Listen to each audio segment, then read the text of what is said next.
அடுத்து 18 மெய்யெழுத்துகளையும் 6 6 எழுத்துக்களைக் கொண்ட 3 தொகுதிகளாக அவற்றின் ஓசையின் தகுதி அடிப்படையில் பழந்தமிழர் பிரித்தனர்.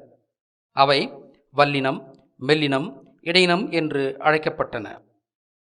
தமிழுக்கு தமிழ் என்ற பெயரை சூட்டுவதிலும் கூட எவ்வளவு சிந்தனையை தமிழர்கள் வெளிப்படுத்தினார்கள் என்பது நமக்கு வியப்பை உருவாக்குகிறது.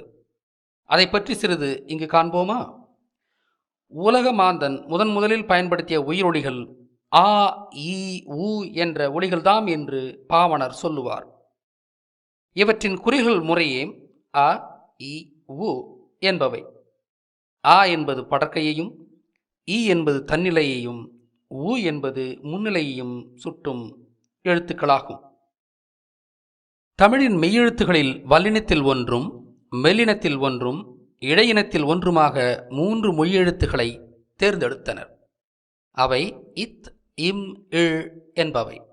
இந்த 3 மெய்களுடன் உலகின் முதல் உயிரெழுத்துக்களை வரிசைப்படி முறையே கூட்டி இத்தும் ஆவும் சேர்ந்து தாவாகவும், இம்மும் ஈயும் சேர்ந்து மீயாகவும், ஈழும் ஊவும் சேர்ந்து ழுவாகவும் என்று தமிழ் என்று ஆக்கி பிறகு கடையெழுத்திலுள்ள உகரத்தை தவிர்த்து தமிழ் என்று அழைத்தனர். தமிழ் தமிழ் என்று திரும்ப திரும்ப சொன்னால் அது அமிழ்து அமிழ்து என்றவாறு ஒலிக்கும். அதனாலும் கூட மெய்யெழுத்துகளில் இந்த 3ஐயும் பழந்தமிழர்கள் தேர்ந்தெடுத்திருப்பார்கள் என்று நாம் கருதலாம். மொழி தோன்றும் காலங்களில் மொழிக்கு பெயரிடப்படுவதில்லை. அதுவும் தமிழ் மூத்த மொழி என்பதால் பெயரிடும் தேவை தமிழுக்கு ஆதியில் இல்லை. மற்ற மொழிகள் உருவான பிறகுதான், மற்ற மக்களுடன் தமிழர்கள் உறவாடத் தொடங்கிய பிறகுதான் தமிழை பெயர் சொல்லி அழைக்க வேண்டிய தேவை ஏற்பட்டிருக்கும்.